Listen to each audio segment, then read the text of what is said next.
Hello, everyone, and welcome to a new edition of our Open Innovation Thursdays. My name is Marisol Menendez, and I'm an open innovation practitioner and enthusiast. I dedicate my life to work in open innovation and ecosystem orchestration through my company, Vilacatu, where I am CEO and founder, and the ecosystem of female leaders with, where I'm also the CEO and founder. And for me, it's such a joy to have the opportunity every week to talk for 15 minutes with each of the authors of the chapters of the Oxford Handbook of Open Innovation. We've been doing it already for 48 weeks, a little bit more because we've been discussing with other special chapters and editions. So it's such a joy to get so many interesting people from all the corners of the world, like Mallik Tatipamula. Welcome, Mallik. Yes. How are you today? Thank you for Fine. joining Thank us. you. Thank you, Marisol. Very nice meeting you. Thanks for this discussion on an exciting topic of open innovation. Thank you.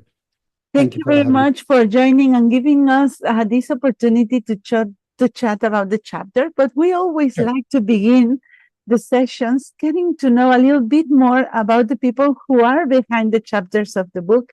We are also a little bit curious about the careers and how um, does everyone end up doing and working in open innovation. So please, can you introduce yourself and tell us a little bit more about you? Absolutely, Marisol. My name is Mallik Tatipamula. I'm a CTO at Ericsson in Silicon Valley. Yeah, I've been in telecommunications for almost 35 years.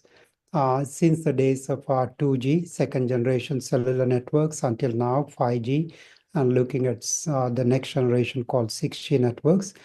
So I worked at different companies before joining Ericsson. I worked at Nortel in Ottawa, Motorola, Cisco, Juniper, FI Networks, and now at Ericsson.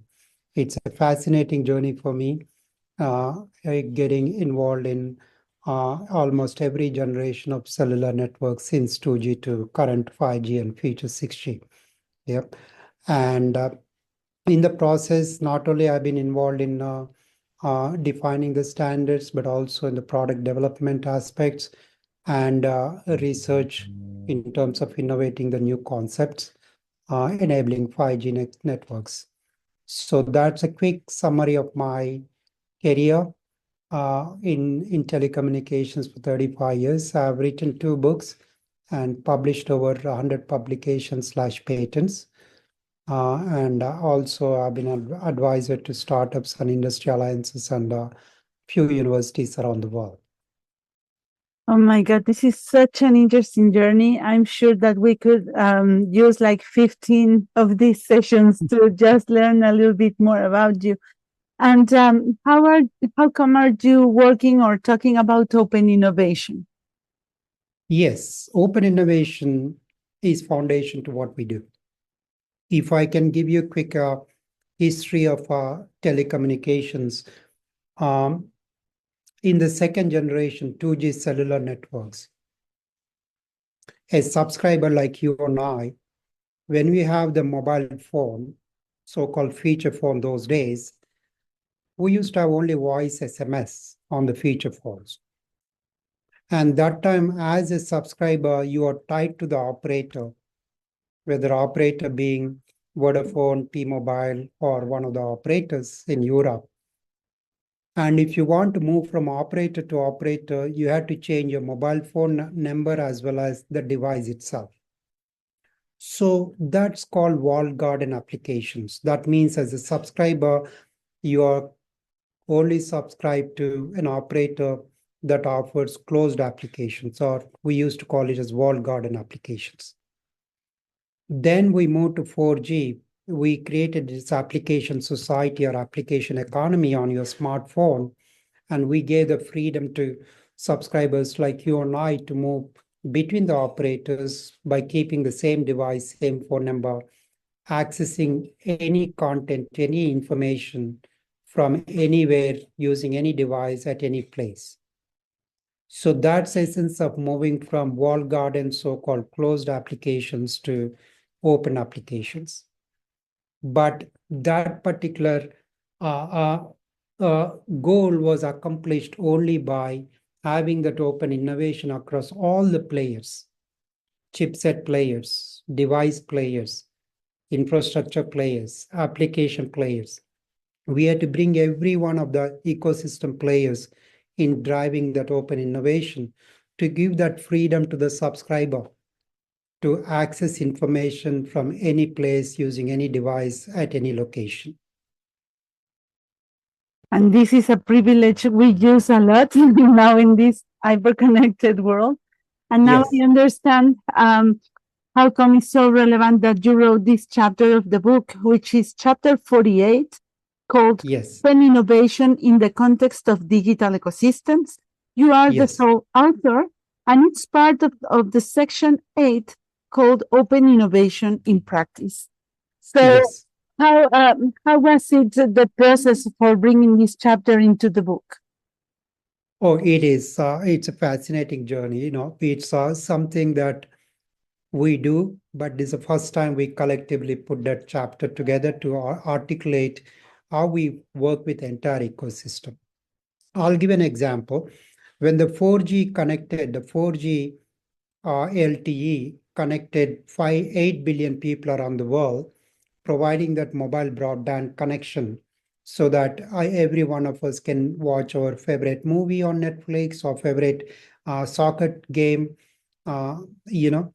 But the idea of 5G is to extend that connectivity to industrial applications, extend that wireless connectivity to industries such as factories, such as hospitals, any enterprise or industrial verticals. So that means that 5G has become open innovation platform where one can enable any type of use case. Use cases being manufacturing, healthcare, or transportation. So that's how we see 5G has become open innovation platform, bringing multiple players to innovate different use cases. You see? So that is the digital platform. In that regard, we opened up an open innovation and co-creation lab. We call it as D15 lab here in Ericsson.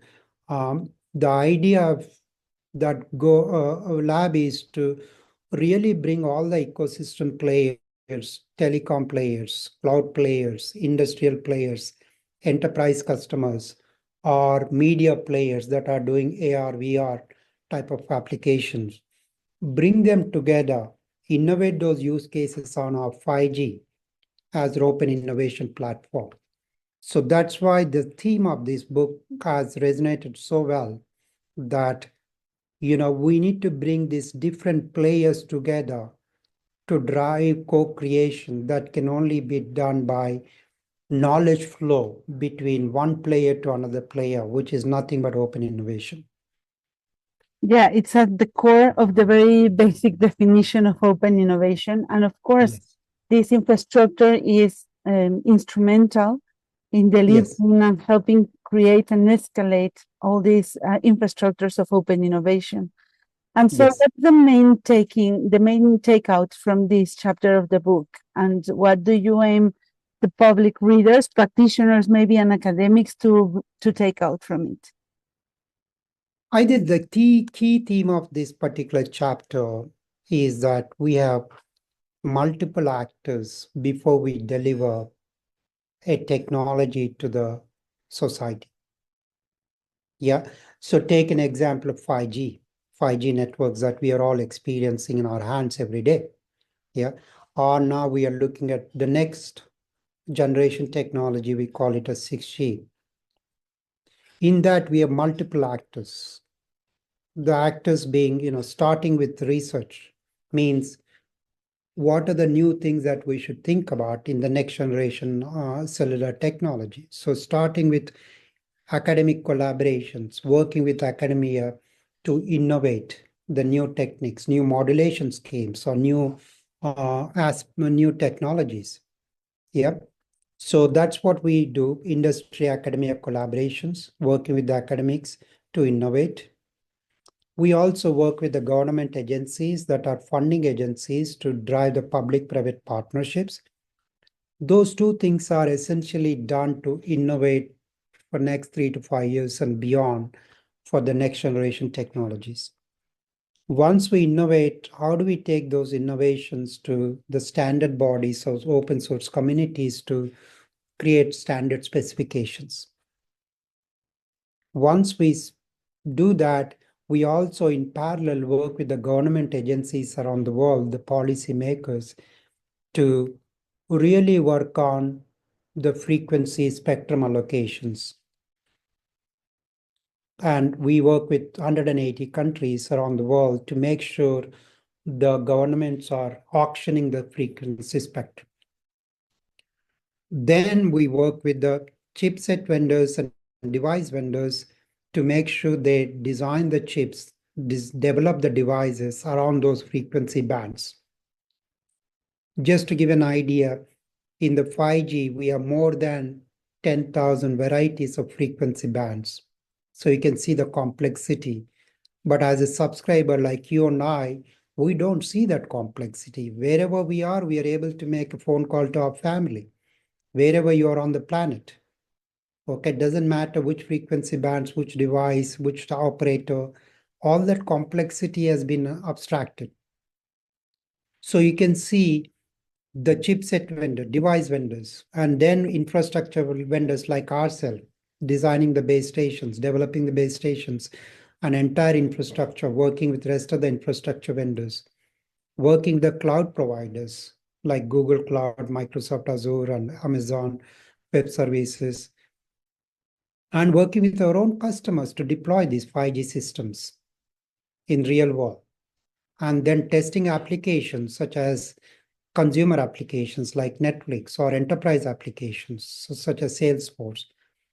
We need to test that your user experience is intact or even better in the new networks on your smartphone.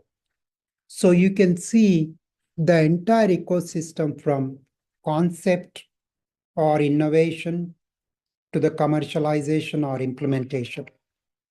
So it's a journey that consists of many, many players where we need to drive such a knowledge flow to make sure the subscriber has that information access anytime. So complex, and I think it's a perfect example of one of the things that we discussed, that open innovation is a key paradigm to overcome complexity, no, because collaboration helps to build over it. This is Yes, amazing, and we can already see that this is such an interesting chapter. And of course, we advise both practitioners and academics to take a look into it, because these are very important founding and stepping stones to grow the knowledge and the implementation in real life and large scale about open innovation. We're getting close to the final part of our session today. And well, my last question would be, can you give a final call to action or advice, both for practitioner and academics, in terms of this digital world in open innovation and the chapter and absolutely. your work? Absolutely. Open innovation is the key to align 4 pillars of any technology success. The 4 pillars being research, standards, the policies, and the funding. All 4 of them have to be aligned. So I feel that open innovation, next step of open innovation is to bring this academics in terms of research, standards bodies in terms of standard specifications, industry players, in again, many forms of industry players, telecom, cloud, industrial players, then policymakers that are defining the policies for these technologies, then funding agencies that are driving funding to funding across the board. I think the next step of open innovation is, in my opinion, is to align these 4 legs that can accelerate the advancements of these emerging technologies. Call it as AI, call it as 6G, call it as quantum. But these four legs have to be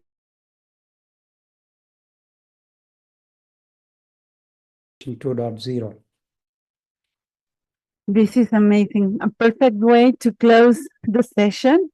And really, really, I appreciate a lot the time that you dedicated to us today and to get a glimpse into the chapter. This is a collection, as we were saying, of short reviews about the chapters of the book. And it's in fact being used in studies and PhDs and many different sessions. I'm sure that everyone will enjoy it. And please be aware that we are publishing these sessions in LinkedIn Live, YouTube, and Spotify, and other podcast platforms. So we will be listening to this, and we will keep an eye on 6G and all the other elements that you described. Mallik, thank you very much for connecting today. Thank you for your time, and thank you for connecting to Open Innovation Thursdays. Thank you, Marisol. Thanks a lot for all your efforts. It's very nice talking to you. Thank you. Thank you.